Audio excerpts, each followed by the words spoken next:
Welcome to the Astrology Star Sisters.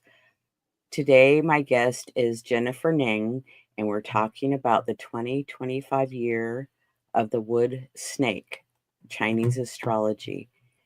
Welcome, Jennifer. It's good to have you here. Hi, Liz. Thank you. It's a pleasure to be here. I'm so excited to hear all about Chinese astrology. I've heard a little bit about it, but I'm excited to learn more.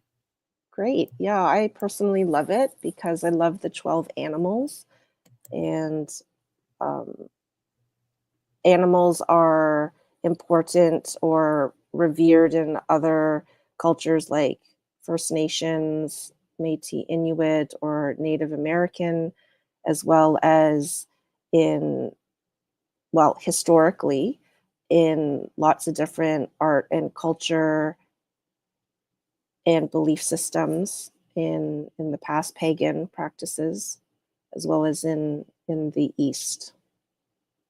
So many layers to astrology. It's so fascinating.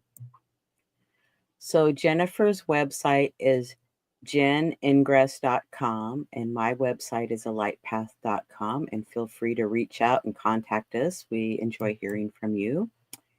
And we're at the year of the snake, and I'm going to let Jennifer take over. Great. So the snake in the East is revered, unlike in literature and religious uh, folklore or stories, where the snake, along with other animals, are kind of vilified. In the East, the snake is revered. It's considered a magical and mythical creature and archetype. We're following the year of the dragon, which the two animals are together. They emphasize an area of life, of mysticism, metaphysical, and transformation, and there's a magical quality to them. And if you think of the scales of a snake or a reptile, they shimmer. There's this effervescent, luminous shimmering that comes with it, and they shed their skin as well, and that's what the snake does. The Hence that transformative quality that's associated with a snake. And this year, particularly of 2025, because we have the year of the snake every 12 years, but for this year, we have the yin wood, which combined with the snake emphasizes networking, timing, and values. So the snake this year is strengthened, it's emphasized. Unlike last year with the wood dragon, the dragon was a little bit tempered by the yang wood. This year with yin wood and snake, the snake is not tempered like the dragon was. So this is a year where the snake has full permission to be revered, to be expressed. And the snake, like I said, is mystical, transformative. They're about timing. If you think about the snake, they're in the background. You don't always know they're there. And whether they're sleeping or they're waiting, their strike is very specific. It's very intentional, and it's about the right time, right? That's the snake waits for the right time, and it's a very intuitive, instinctual archetype. The snake is very sensitive. Those with a very prominent snake animal in their Chinese astrology chart, which we call four pillars, which is translated from Bat Ji, those individuals are quite sensitive to their environment. And in an ecosystem where snakes amphibians reside in their natural habitat, it's a good sign in that natural habitat if you see snakes or frogs or amphibians because their pores are very sensitive. So if that ecosystem, if that environment is unhealthy and there's toxins, those will be the first to die, to be affected. So that's a scientific example, biological example of demonstrating the sensitivity of the snake and why those individuals would be quite sensitive. So, being very sensitive to our environment, our surroundings. And the snake is also about standards. They're very particular about what is authentic, and they don't have much tolerance for anything that but that falls short of what is authentic or good quality. And they are about, because it's about timing, they're also about efficiency. And snake individuals can be very generous with time or sharing resources, but not so much with actual money. So there is a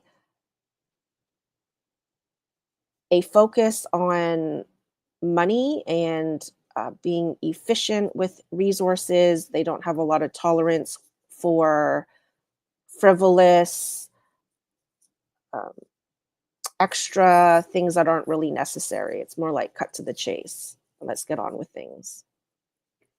Well, and it helps me have a different understanding of snake for sure. So, because lots of times, ooh, I'm scared, and is it poisonous? Is it not? So I like the information. It's very helpful. Thank you. And so with yin wood, which is part of that makes up part of the Chinese astrology chart, the yin wood is about networking. So we have the image of vines, and so they really are able to survive. I don't know if anybody's ever had to deal with a vine and getting rid of a vine. It's really difficult because they're very persistent, and there's a keen survival ability. And with yin wood, there's this duality. All the yin qualities have a kind of duality. The yang qualities are very raw and undeniable, where the yin qualities are more refined. They can accentuate, they're more subtle, but there is strength in that subtlety. And with the duality, we can see this set of vines on the left, or my left, and vines then strengthen and can turn into bark and hardwood, and that gives them a lot of that strength.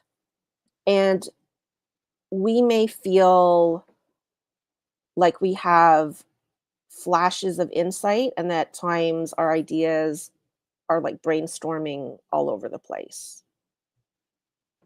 And there's a high degree of creativity that comes with wood overall. It's an expansion, and it's a period of growth. So we have this theme of expanding.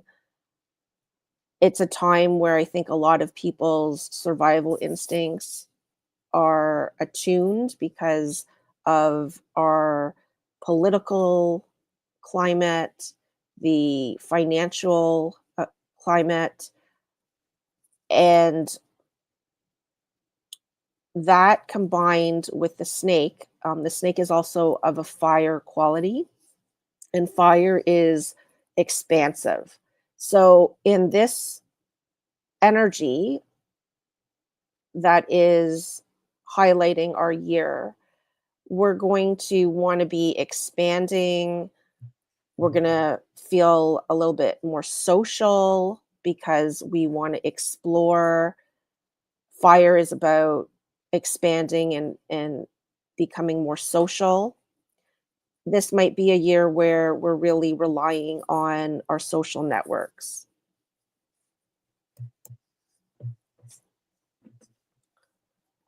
What else can I say about the snake? So, those are for individuals with the prominence of a snake. And this year, overall, we already have the situation to that is prompting individuals to think about their resources, their money, and it's a good time to spend wisely, to have your priorities and your values and align with that. And think about, is this good quality? Do I really need this? I'm just going to go off a little bit of a tangent here. I was listening to one of my favorite um, national public radio shows, CBC Radio, and they had a guest who was in charge of Herod's um, acquisition, which is Harrods is in England, and it's like um, kind of Rodeo Drive, I guess. Like that shopping that store is quite high end. And during COVID, they had all these wealthy people buying lots, continuing to buy lots of luxury designer items, bags, clothing.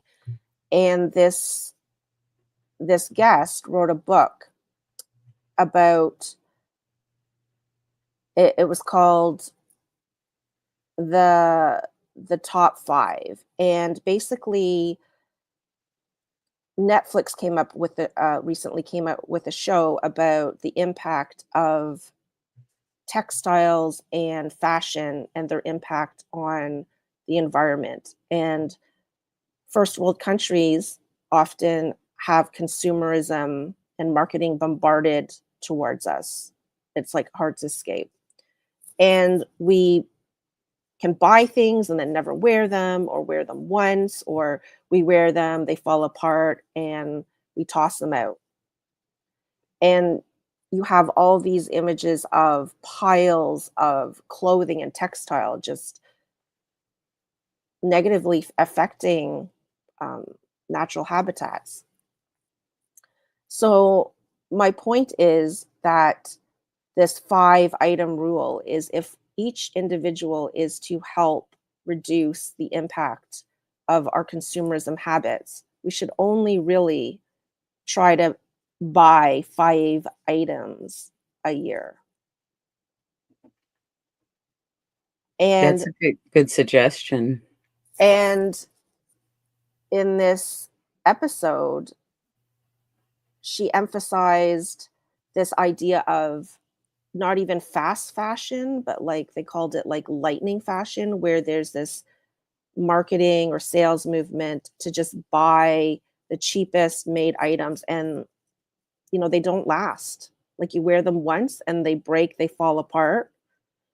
And with this 5 item rule that we can try to incorporate, you're you're pulled to think about, is this good quality? How long is it going to last? Sometimes it's worth spending a little bit more on, like one black dress that is going to last you 10, 20 years, your go-to dress, than buying 20 dresses that fall apart in 1 year.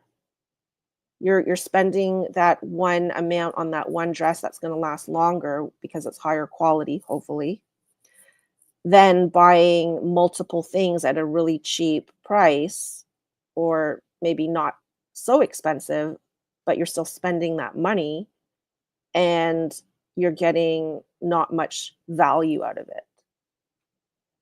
So these are some of the things that, with the economy, with feeling of instability, it's a good time to really think about, what are my values? What do I want to invest in? What do I consider as high quality? And then maybe that gives time to contemplate other things. that are not built around consumerism. Like mysticism and metaphysics is about your inner values and your beliefs and our impact that we can have on others versus what we want or what we're bombarded with and convinced that not only do we want, but we think that we need. Well, and you'll have more time if you don't have to shop for several dresses over the year, and you could spend that time on yourself or a walk or something else. Or the other thing is maybe about learning because we have the theme of wood and investing in training for something or something that you're curious about, or spending more time with your social circle or meeting new people and exploring different types of different viewpoints. Exactly. Exactly. Are you ready to go to the next slide? Mhm. So I wanted to look at Angelina Jolie's four pillars Batchi chart briefly so that we can get a sense of how the snake might manifest in a or present itself in an individual. And she has been revered as a beauty.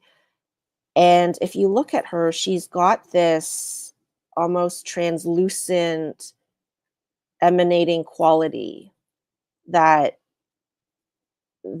we all seem to be drawn to, or that comes through in her movies or her photos. And whenever an individual has more than one animal or it's repeated, that quality is really emphasized. So you can see here she has three snakes. And snakes are alluring. They have this sensuality because it's connected to transformation, which is connected to the life force, rejuvenation, transformation and rejuvenation. And so she's an example of that life force, that beauty, that sexual alluring magnetic quality that can be represented in the shimmering of the scales of a snake.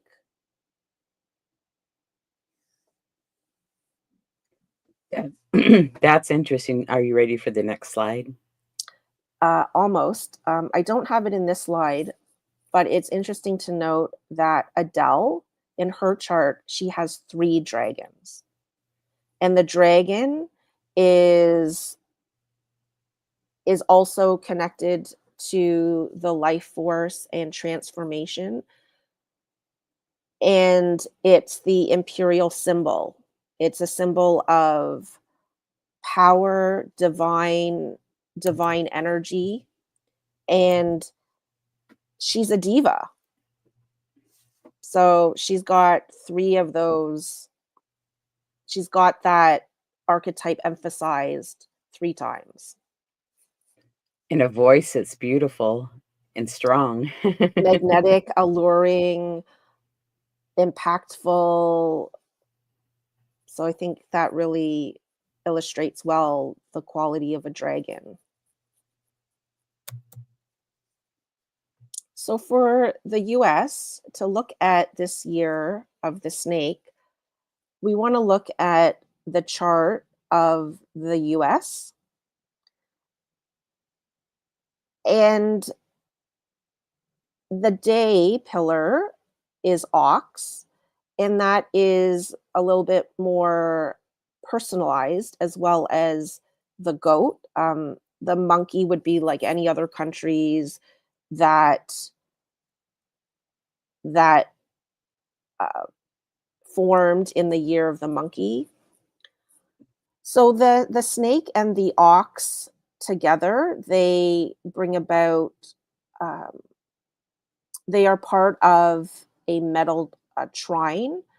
meaning that the snake with the ox and the rooster, they generate metal. And we can just talk about a little bit of the qualities of each of the animals and see how they might pertain to the qualities of the US. The ox is a traditional, in a way, it can be a traditional or family oriented animal. It's a farm animal, and the ox nurtures its young. And that can be illustrated by the foreign aid that the US has done abroad, as well as with the horse, is an animal that symbolizes freedom. And isn't that like a theme that is very prevalent with the United States? The history being revolting against the British monarchy in forming democracy. And the monkey is a very intelligent, curious animal, and the United States, really invests in, or has invested in research, a lot of new technological development, space exploration, the nuclear bomb. And the goat is creative. The goat likes to do things when it feels the right time. And so with the goat and the ox together, there is some kind of tension and conflict between different modes of operation. So on one hand, the ox wants things kind of traditional and rigid, and then on the other hand, the goat wants to not have a schedule and just be inspired. So we could, I'm not saying ox symbolizes or is a signature for right wing, but we might be able to take that and think about the ox and the goat as maybe the Democrat and Republican parties. That's my interpretation.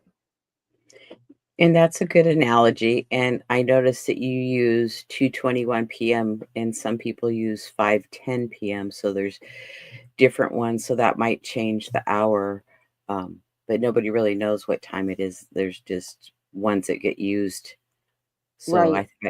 I find that's interesting, and that corresponds a lot to the US, I believe.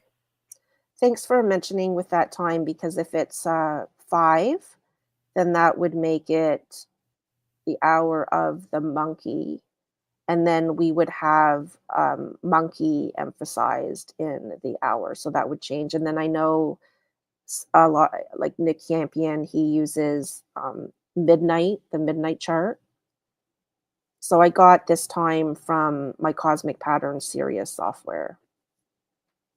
Yes, that's fine, I just wanted to point out that different Yeah. people use different times, so are you ready for the next slide? Almost. So above, those are called the heavenly stems, and that's the astrological or heavenly influences, and the animals are the earthly branches. And so the yin wood that this lunar new year is with us for 2025 into early 2026, there is some conflict between yin metal in the hour stem and the yin wood stem. So they say that, there's a Buddhist saying that may you live in a time, an uneventful or uninteresting time. And basically, that means may you live in a time that is free from strife, war, natural disaster. Because if we think about, we look at history or our world events, it seems like there's always some kind of world or some kind of disaster or political unrest or natural disaster or some kind of, there's conflicts that seem to be a pervasive theme throughout history. And in each country we can, there's there's a nation, but then within each nation there's differing political opinions and beliefs and so forth. And this conflict Exactly. with yin wood and yin metal, that's not a surprise given the recent election results of Well, the and United we've States. had fires and then really, really cold weather, and Florida's been freezing. They've had snow on the orange crop, and so it's, natural. And in Ireland, I heard that they're preparing for hurricane force winds. So, And I and I thought I heard in Louisiana and Texas they had snow. yes, And I'm very like, unusual. I don't think they get snow in Texas. Doesn't it like have desert? Well, parts of Texas get snow, Mm. and they have ice storms in the Dallas Fort Worth from time to time, but it's even a little more south been getting snow, so that's somewhat unusual. And Alabama too's gotten snow, so a lot more than what they normally would get.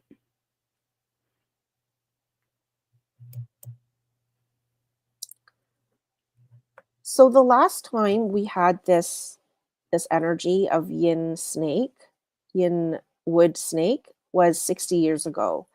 And to focus with the themes of what was going on with the US in 1965. So this is like a brief look back on some of the major themes. It's not in any way comprehensive, but these are some of the results of what I found. So Lyndon Johnson takes office, and in that year, he begins what he calls the war on poverty. And as a result, later on, they have the Social Security Act, which uh, gives rise to Medicare and Medicaid. And this reminded me of the theme that Obama was really part of his platform in his first election and or his first term and carried over in his second term of 2013. And in 2013 we also had the year of the snake. And the other thing is I'm not sure what the current president's uh, plan is on healthcare. I don't remember hearing much about it. Well, I know that some of the drug stuff he's changed because one of my clients the other day mentioned that her insulin went from $10 a month to $70 a month. And, that doesn't sound like a whole lot, but when you're on a fixed income, $60 can be quite a big chunk. Yeah. And I think maybe this year might, with the yin wood and having a duality, we might be having experiencing or seeing more extremes because the climate's already there for that. So I think it might emphasize, exacerbate that more of this kind of extreme, because going back with the snake being having particular ideas about quality, that if each individual has their own standards or preferences of what's acceptable or not, then, and all of these different preferences don't meet, then we have a bowl, a soup for conflict or more heightened conflict. So, unfortunately, in this time, there's a lot of civil unrest with the assassination of Malcolm X. Apparently, he uh, changed his identification or removed his association with an Islamic group. or in an Islam group in the US, and he was assassinated. And on the record, it's one of those two members of that group that he disassociated with who assassinated him, unfortunately. And then we have throughout the whole year civil rights. So the famous Selma to Montgomery, Martin Luther King marches a second time, and there's Bloody Sunday demonstrators between Alabama state troopers. And interestingly, there's a lot of student protests for so to fight for civil rights. And John Lewis, who was the head of the Student Nonviolent Coordinating Committee later on in 1986, becomes a US congressman in Georgia. So some of these leaders, or there's one example of one leader who is active in 1965 and later his path leads to prominence later on. And with the civil rights movement, there's violence. There's a university student who gets murdered later on in the near the end of the snake year in January of 1966, just because he was involved in the civil rights movement. As well as later on, somebody gets firebombed. Vernon Dahmer gets his house gets firebombed. He survives but dies the next day. And they tried to try one of the KKK members unsuccessfully until 1998. So it took that long to get justice for that. And then there's integration, and in Georgia there are citizens who are fighting for integration, and the police are there to physically prevent them from getting on the same bus or sitting at the front of the bus and attending the same, integrating in the same schools. And then there's race riots in Watts, California, and a shoe store is set on fire. But all of this leads to the Voting Rights Act. Sorry about that spelling there. And then later on, in 1969, the Robert C. Weaver becomes the first African cabinet minister appointed by the U.S. Secretary of Housing and Development. So that is a result of the Civil Rights Movement and Voting Rights Act. And then moving on, President Johnson has the Immigration and Nationality Act that removes immigration quotas. So that opens up immigration for many different people from other countries, not just particular countries. And immigration is prominent now.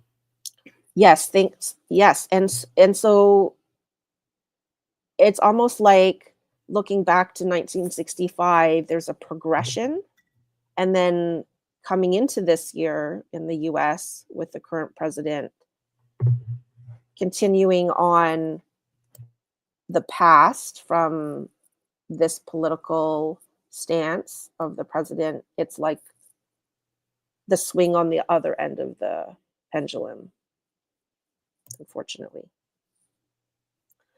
And then internationally with the United States, there's the Vietnam War, and this is where Johnson increases airstrikes and the use of herbicide sprays to counter the Viet Cong. And then there's actually which we don't really hear about, but were pro-Vietnam war protests that drew a good number, 25,000 people in October. But the anti-war movement had quite notable historical events, the largest teach-in led by the Students for a Democratic Society in Washington, and they distributed 50,000 leaflets, and that was like the first largest, what they call teach-in. And one of the rally members, Ernest Gruening, was a Democratic senator of Alaska. And then we have the famous draft cards where 40 men burned their draft cards, and later in August, married men become exempted from the draft. And a Quaker, Norman Morrison, also set himself on fire in protest for the anti-Vietnam War. And another individual later as well um, puts himself in fire in front of the UN building. So those are really strong beliefs there. And then medic Lawrence Joel becomes the first African American since the Spanish American War, wins the um, medal for Operation Hump in Vietnam. I believe it's the one of the highest um, military medals. And then there's Cuba. So there's communism has already established, and there's the first Cuban refugees that arrived to the US. And US and Cuba actually have what's called freedom flights, where they allow Cubans who want to come to the US to leave Cuba and fly over to the US. And then there's US troopers who are in Dominican Republic to prevent another Cuba. And there are Cuban protesters outside the what's the word I'm looking for? The embassy, and some of them are shot by the guards because the Cuban protesters are protesting the presence of US military, or the presence of US in the Dominican Republic. So just before we go to this slide, if we can just go back to the previous one. Some of these themes, like the Vietnam War, the Civil Rights movement, conflict in the Dominican, it makes us think of what's going on in the world at the moment that's carried on into the year of the snake in 2025. So we have what's going on in Palestine, in Israel, Ukraine, and Russia. What else is going on that we can think about? So the civil rights themes, like those have not gone away in terms of violence with police. Yeah. Yeah, those themes are still kind of reverberating still.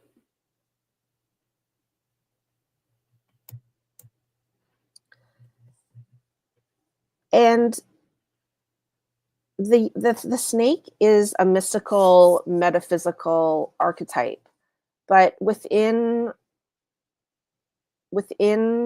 our current zeitgeist and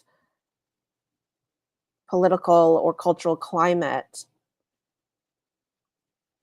it seems like technology is what we go to feel powerful, right? It's not necessarily going inward and seeking enlightenment. I mean, there's definitely people who are doing that, but but the messages around us in the structures of our society, spirituality and religion isn't uh, really the forefront much anymore. But I was it a year or two ago, Trump was talking about bringing the Bible back into classrooms. I think I heard something like that fleeting in the news. I don't remember because I don't watch a lot of news, so I'd have to do research to find out. That's okay. So this is talking about some of the technological events. 1965, we have the first American doing a spacewalk. We get a picture of the surface of Mars. There's a really fast research plane, and then they're still having these world fairs, and IBM has the first multi-screen presentation. And that's kind of where we are now. We have lots of screens everywhere. You go to Times Square, you go, I go downtown, and like every building or banks, they have this big screen with this advertisement banner. We just have like screens everywhere.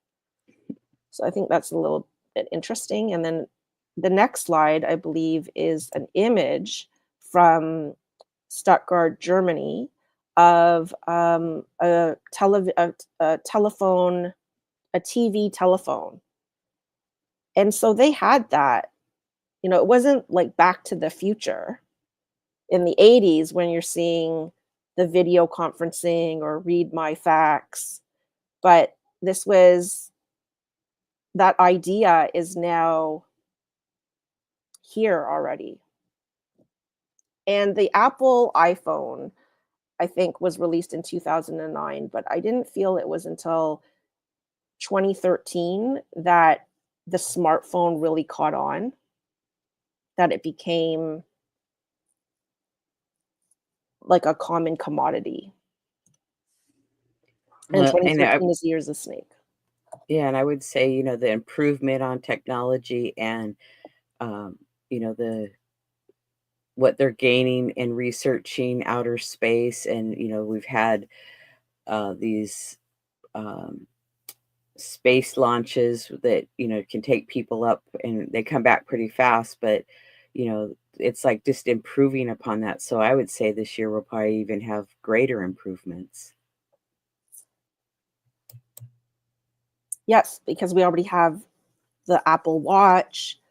I'm not sure how much the Apple goggles or the Apple car, but I was having a conversation over the holidays about when is it going to get to the point where you put like a contact in your eye and then you're talking with somebody. So you have these multitasking, right? It's like you sit on the subway or you see people who are having dinner together and they're just sitting and they're on their phones. So at this point, we're going to have like little contacts that we put in our eyes, and then we're going to be like eye movements and like clicking here and clicking there. It's like the oddest facial or body interactions. I don't know. Well, Oh, they're let me probably already slide working over. on that. Let me slide over. Hold on. Oh yeah, and then go back to the conversation. Okay, so then we have the first subway in Bridgeport, Connecticut, and there's a coinage shortage, so they remove silver so that they can produce more dimes and quarters. That's kind of interesting because how many people actually carry loose change these days? How many people even use cash? And we have how much is Bitcoin going to be prominent or continue to be? Big questions. And I know a lot of people are going back to using a little bit more cash than they used to, but yes, it was really going to somewhat of a cashless society. And then we have some unfortunate events, some more unfortunate events. The Air Force Boeing crashes in Okinawa and 85 individuals lose their lives. There's an explosion in a missile plant in Arkansas, and 53 people are killed. And then there's nuclear testing that's happening in Alaska. 80 kiloton nuclear testing. And then there's these series of blackouts that are affecting a whole bunch of states. including Canada, and some of the longest blackouts are occurring for like over half a day.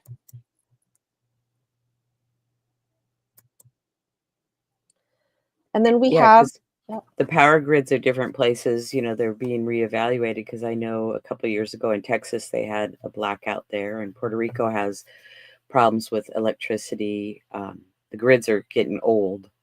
yes, and in my city in Toronto in 2013, which was the year of the snake, there was an ice storm right over the holidays, and I was affected. People had to relocate, and it was some people like 2 weeks.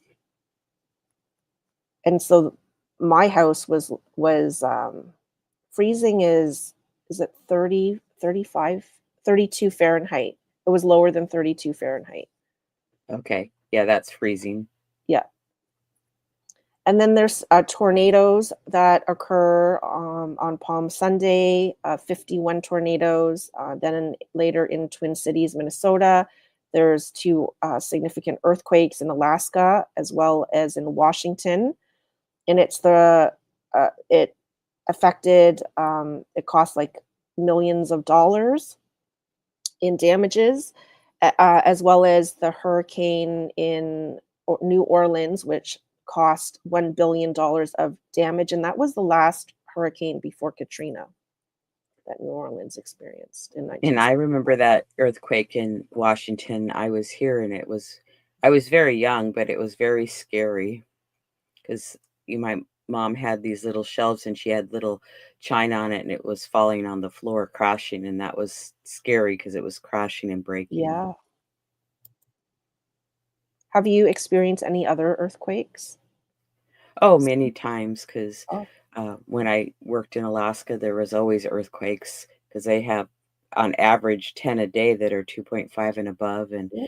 Oh, even living in the Caribbean, there was many earthquakes, not real big ones, but I've experienced many, and we have them here from time to time too, because 'cause I'm in Washington State.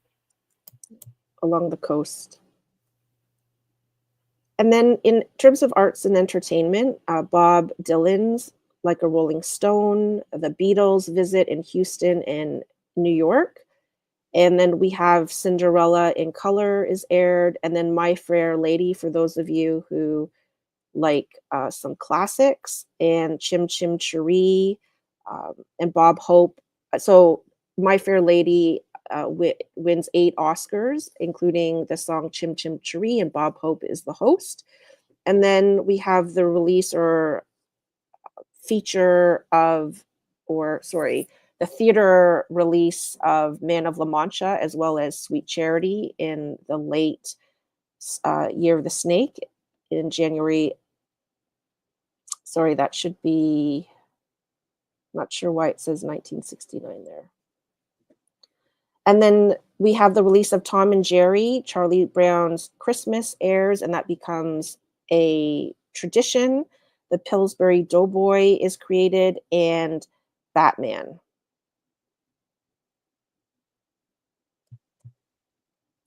Then we have the Formula One. A Scottish driver wins both the Formula One and Indy 500.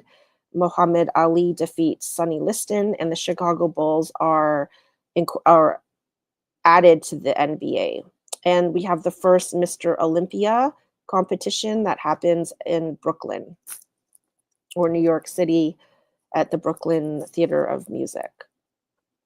So, what are some themes that United States can might expect for 2025? With transformation comes change, and with change comes unpredictability. We can kind of look to last year to get a sense of what transformation might feel like because of the year of the dragon. I know personally it was definitely a year of several times feeling like the rug has been pulled under me in different areas of life. The snake has a similar quality, but maybe not on such a grand scale. The snake likes to take its time, and sometimes you don't realize the transformation has changed until you look back after this year and see the shedding of the skin snake, which is like your old, where you were before. Sometimes you don't realize the change until it's happened, and then you look at the remains of that transformation or shedding. I think this is a year where it's about timing, and we might not know.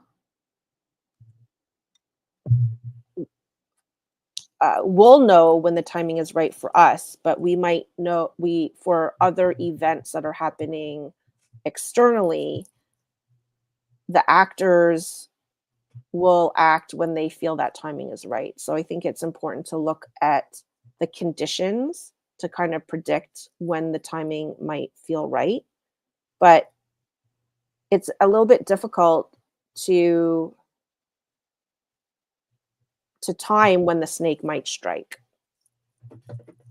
And the snake has to feel comfortable and ease into things.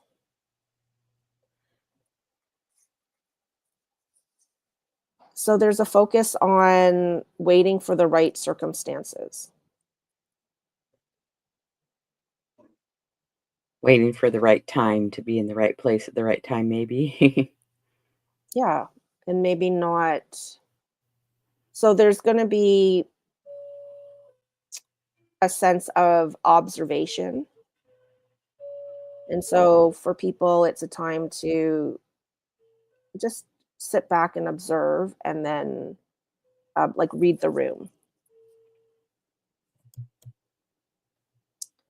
So you see, these are some of the themes that we've focused on, and I just wanted to tie a little bit into how the Western astrology mirrors some of these themes with transformation. Pluto is going to continue to build in Aquarius, and with Aquarius, we have focus on technology and social structures like politics, government, and change within that um, can often cause conflict, as we've seen in the look back of 1965 and what we can see what's going on um, around the world. And the focus of technology as maybe our first world search for something greater than ourselves, for power that we can maybe seek through other means of self-development and inner growth. I would say this is a time to spend wisely and intentionally. And with Uranus and Gemini, the way we communicate and how technology plays into that, we already see AI here, and who knows what else. And then heightened sensitivities with the snake that we talked about at the beginning. And this coincides with Neptune ingressing into Aries in the spring. And lastly, these are some, not all of them, but these are some of the dates that might be interesting to watch up in the world, because these are some times where there's going to be transformations happening.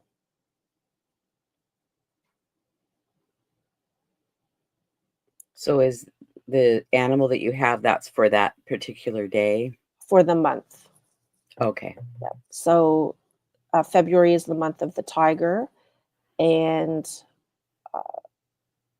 when we have yin metal and yin wood, we have, so these are some dates that might come up in the news with the US.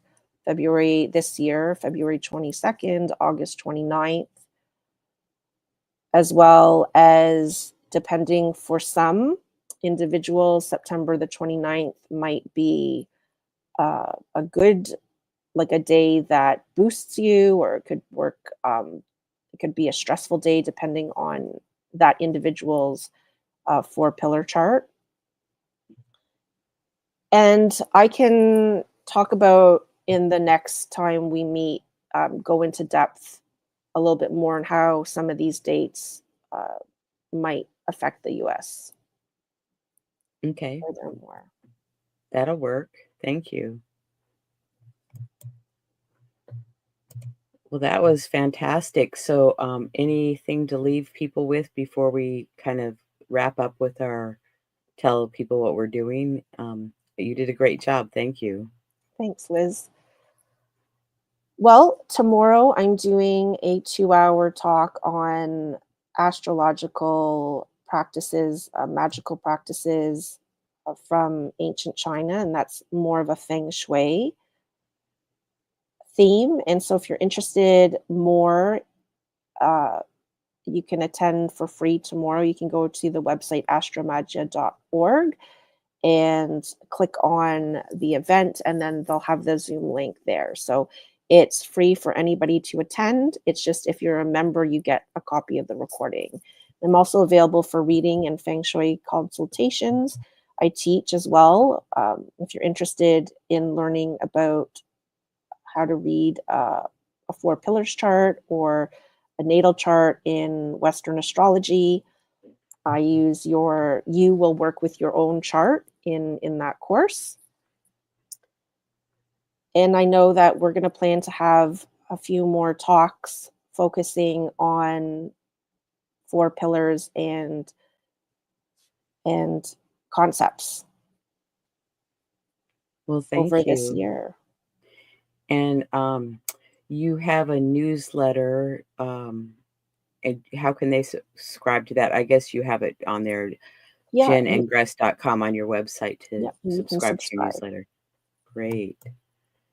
So, thank you all for joining us today, and those that'll be coming and joining us and watching at a later date, and come back for more episodes of the Astrology Star Sisters. We enjoy having you.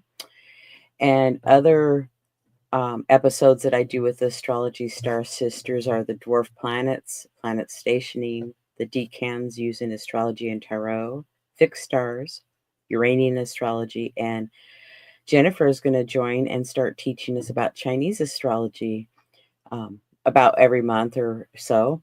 And then I've been doing astrological highlights for 2025 with different astrologers. And I'm going to start an episode on astrological magic with Robert Passetti. And Justin and I do the monthly astrology forecast, the full moon forecast, and Chiron asteroid series.